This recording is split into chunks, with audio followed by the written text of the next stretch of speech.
अरे भाभी, सब तैयारी हुई कि नहीं? लड़के वाले दोनों बहनों को देखने आते ही होंगे। हाँ छोटी, सारी तैयारी हो गई है। बस रजनी को जरा पार्लर भिजवाना है। ओहो ताई जी, आप भी ना रजनी को पार्लर भेज रही हो ताकि उसे लड़के वाले पसंद कर ले। पर जब उसका असली चेहरा सबके सामने आएगा तब तब तो सब डर ही जाएंगे।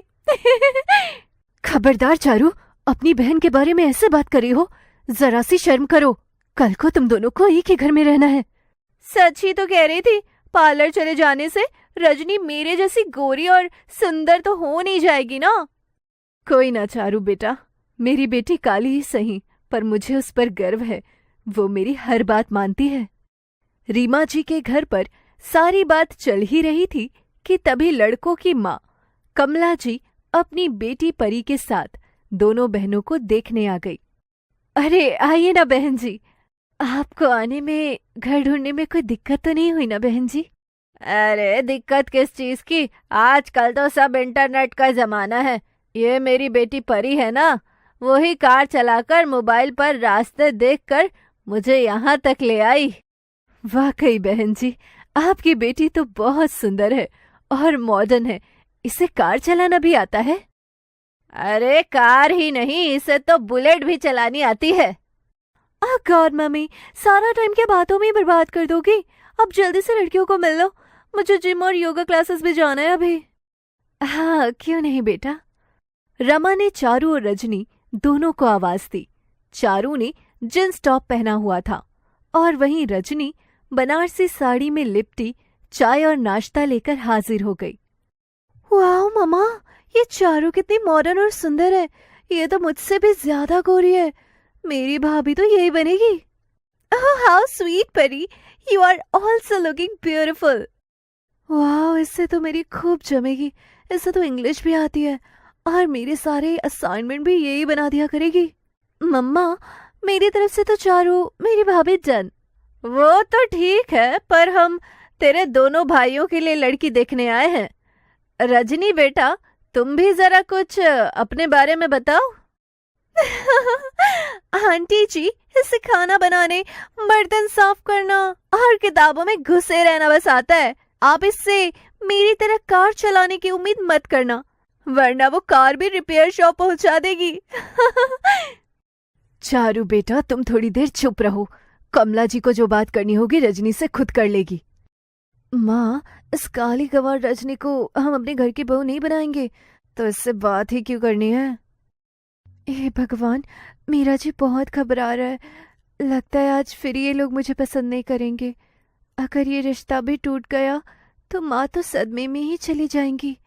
तो बताओ रजनी बेटा, तुम्हें क्या क्या करना आता है? तुम्हारे क्या क्या शौक है? आंटी जी, मुझे खाना बनाने के अलावा सिलाई और बुनाई, पेंटिंग का भी शौक है। हाँ जी बहन जी, मेरी बेटी के हाथ का चने का साग खा लो तो वाह वाह करती रह जाएंगी। हे भगवान, इस बहन जी के तो शौक भी सारे गंवारों वाले। अगर ये मेरी भाभी बन गई तो मेरी कितनी इंसल्ट होगी। और ये बुनाई सिलाई आज के जमाने में कौन करता है? इससे अच्छा फैशन डिजाइनिंग का कोर्स ही कर लेती। बेवकूफ। लड़की सांवली जरूर है, पर इसके हुनर में कमी नहीं, और इससे अच्छी लड़की मेरे भोले विकास के लिए कहीं और न मिलेगी। ललिता और रमा बहन जी, मेरी तरफ से आपकी दोनों बेटियों का रिश्ता पक्का समझिए। मुझे दोनों ही बेटियां पसंद है। पंडित जी से बात कर जल्द ही शादी का मुहूर्त निकाल लेंगे। हाँ हाँ क्यों नहीं बहन जी। अपने दोनों बेटों विकास और रमन का रिश्ता तय कर कमला और परी अपने घर के लिए निकल गए, पर परी गुस्से से आग बबूला थी। मम्मी, ये आपने बिल्कुल ठीक नहीं किया। उस काली कलूटी बहन जी को विकास भैया के लिए पसंद किया। उसके कपड़े और शक्लें देखी थी। मैं उसे अपनी भाभी कभी नहीं मानूंगी। तेरा गुस्सा शायद जायज हो, पर मैंने उसे क्यों पसंद किया ये तुझे शायद वक्त के साथ समझ आ जाएगा। I hate her mummy. परी बहुत मॉडर्न लड़की थी। उसे चारू तो पसंद थी, पर रजनी उसे फुटी आंख न सुहाई। और कुछ ही दिनों में दोनों बहनें दुल्हन बनकर कमला जी के घर आ गई। तुम यहाँ आ तो गई काली मैडम, पर टिक नहीं पाओगी। अब तुम बस देखती जाओ आगे आगे होता है। अगली सुबह। ओह गॉड, तुम सुबह सुबह ही मेरे सामने आ गई। अब मेरा पूरा दिन खराब रहेगा। तुम्हारी ये काली शक्ल ने पूरे दिन को काला कर दिया। नहीं नंद जी, मैं तो बस आपको चाय देने आई थी। कोई जरूरत नहीं तुम्हारी चाय की। मुझे सुबह की चाय चारू भाभी ही देंगी, ताकि उनका सुंदर खिला खिला चेहरा देखकर मेरा दिन और मन भी खिला खिला रहे। हे भगवान, ये नंजी तो और है। सुबह सुबह ही मुझे काम पर लगा दिया, पर दिखावा तो करना ही पड़ेगा। हाँ चारू, क्यों नहीं, चाय ही क्यों, लंच और डिनर भी तुम्हें मैं ही करवाऊंगी। ओह भाभी, डन। भाभी एक काम करना, आप तैयार हो जाना, आज हम टैटू बनवाने चलेंगे। आप लोग कहें तो मैं भी आपके साथ चलूं? वो जरा घर का कुछ सामान लाना था। कोई जरूरत नहीं है कहीं जाने की। तुम्हारी शक्ल की वजह से पूरी कॉलोनी में हमारी हंसी होती है, और अगर कहीं मेरी किसी फ्रेंड ने तुम्हें देख लिया तो मेरा तो पूरे कॉलेज में मजाक बन जाएगा। रजनी सुना, आप परी की बात समझ आ गई हो तो जाकर हमारे लिए नाश्ता बना दो। परी और चारू दोनों ने रजनी की सूरत की काफी बेइज्जती कर दी थी। रजनी का मन बहुत दुखी हुआ, पर वापस किचन में जाकर काम करने लगी। ऐसे ही दिन गुजरने लगे। रजनी दिन रात घर का काम करती, तब भी उसका सब अपमान ही करते। वहीं चारू परी के साथ हर समय शॉपिंग, लैपटॉप पर बिजी रहती। पर अचानक परी कुछ परेशान रहने लगी। एक दिन, परी सुबह से तूने कुछ नहीं खाया, थोड़ा तो खा ले। सुबह से दरवाजा बंद कर रखा है। मैं आपको कितनी बार बोलूं मॉम, मुझे नहीं खाना। क्यों बार बार आकर डिस्टर्ब मत करिए। नंद जी, आपने सुबह से कुछ नहीं खाया है, ऐसे तो आपकी तबीयत खराब हो जाएगी। तुम तो ना ही बोलो, तुम मनहूस हो। जब से तुम आई हो यहाँ मेरे साथ सब बुरा ही हो रहा है। पर मैंने क्या किया नंद जी? हाँ परी बेटा, अगर तुम परेशान हो तो अपनी परेशानी का कारण हमें बताओ। यूं रजनी को हर बात का दोषी मानना ठीक नहीं। परी ने सबके मुंह पर दरवाजा बंद कर दिया और 3 दिन तक कुछ न खाया पिया। वो अपने कमरे में ही पड़ी रोती रही। चारू को परी की इस हालत से कोई मतलब नहीं था। वो तो रोज की तरह अपने में मस्त रहती और सोशल मीडिया पर बिजी रहती। जाने क्या बात है, नंजी इतनी परेशान है कि उन्होंने 3 दिन से कुछ नहीं खाया।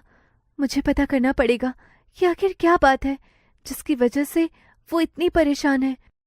और ये नंद जी की सहेली मेघा यूं तो रोज उनसे मिलने आती थी, पर 3 दिन से वो दिखाई नहीं दी। आखिर क्या बात है? रजनी ने परी की परेशानी का कारण पता लगाना शुरू कर दिया। वो परी की बेस्ट फ्रेंड मेघा से मिलने उसके घर पहुंच गई। मेघा जी, आपको तो पता ही होगा कि हमारी परी कितनी परेशान है। क्या आप बता सकती हैं कि क्या बात है? अरे क्या हुआ उसे, और वो क्यों परेशान है? ये तो मैं आपसे पूछने आई हूँ। मैं तो अपने मामा के घर गई थी, आज ही आई हूँ।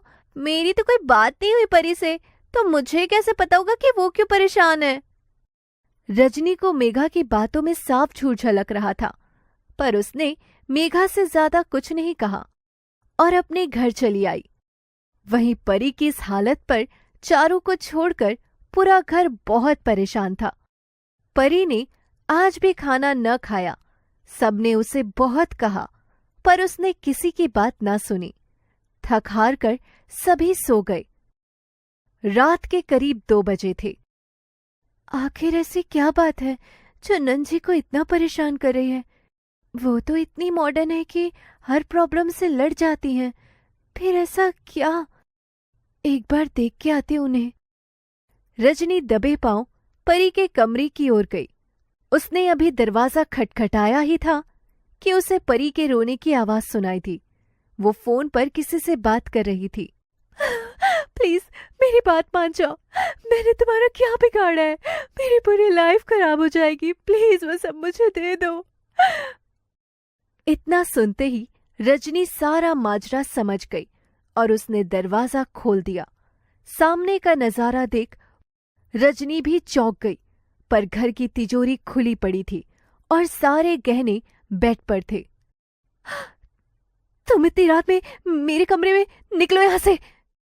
नहीं नंजी, मैंने सब सुन लिया है, मैं समझ गई हूँ आप क्यों इतने परेशान हैं, पर ये सब कहने बाहर क्यों? ये तो माँ जी के हैं और इन्हें आप अपने पर्स में क्यों डाल रही हैं? तुम मेरे पर्सनल मामलों से दूर रहो और निकलो मेरे कमरे से। निकल तो मैं जाऊंगी, पर आपको इस मुसीबत से निकालने के बाद आप बस मुझे पूरी बात बताइए। चारू भाभी जिनसे मैं इतना प्यार करती थी, वो मुझसे मेरा हाल पूछने एक बार भी नहीं आई, और ये रजनी भाभी जिसे मैं D1 से नापसंद करती हूँ, वो रात के 2 बजे मेरे पास आई है। भले ही मेरी प्रॉब्लम ना सॉल्व कर पाए, पर ये इतनी बुरी नहीं जितना मैं इसे समझती थी। वो एक लड़का है, उसके पास वो है जो नहीं होना चाहिए। मुझसे बहुत बड़ी गलती हो गई है भाभी। वो मुझे अब ब्लैकमेल कर रहा है कि मैं ये सब गहने और पैसे उसे दे दूं। मैं सब समझ गई हूँ, पर आपको बिल्कुल परेशान होने की जरूरत नहीं। अगर परेशानी होती है तो उसका हल भी होता है। आप एक काम करिए, उस लड़के को फोन करिए और उसे कल मिलने बुलाइए। ये क्या बकवास है? तुम मेरी परेशानी बढ़ाने की बात कर रही हो। एक बार मुझ पर भरोसा कीजिए और मेरी बात मानिए। रजनी ने परी को उस लड़के को मिलने बुलाने के लिए राजी कर लिया।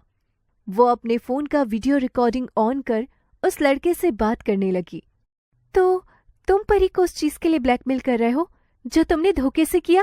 अरे परी, ये काली कलूटी बैगन लूटी बहन जी, ये कौन आई है तेरे साथ और ये क्या भाषण दे रही है?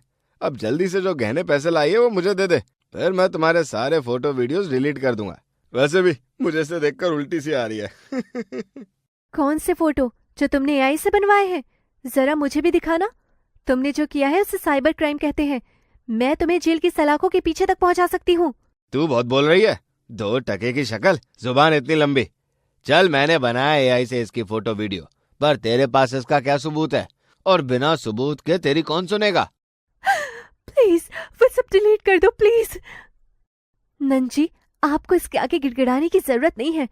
गिड़गिड़ा कर अभी ये माफी मांगेगा। ये रहा वो वीडियो मिस्टर नील, जिसमें अभी तुमने सारा गुनाह कबूल किया है, और इस वीडियो को डायरेक्ट साइबर सेल के अधिकारी देख रहे हैं और कुछ ही मिनटों में वो तुम्हारी करनी की सजा देने आ रहे हैं। रजनी की बात सुन नील के हाथ पांव कांप गए। वो परी और रजनी के पैरों पर गिर गया। तुम जैसों के लिए कोई माफी नहीं है। अब जेल की हवा खाओ और दोबारा कभी किसी और लड़की के साथ ये करने की सोचना भी मत, वरना तुम्हारे घर वाले और समाज तुम्हारी वो हालत करेंगे जो तुमने कभी सोची भी नहीं होगी। रजनी को शेरनी की तरह लड़ता देख परी हैरान और खुश दोनों थी। वो उसके दिमाग को समझ गई। परी के वीडियो असली थे, पर रजनी ने बड़ी सफाई से AI का नाम देकर परी की इज्जत बचा ली। परी ने आज तक जो भी रजनी के साथ किया वो उसके लिए शर्मिंदा थी। परी ने घर जाकर पूरे परिवार के सामने रजनी से माफी मांगी और चारू को भी काफी लताड़ा। चारू की आंखों में भी प्रायश्चित था। रजनी भाभी, आप ही असली मॉडर्न लड़की हैं, और अब मुझे समझ आ गया है, रंग कोई सुंदर नहीं होता, सुंदर तो मन होता है जो आपका है।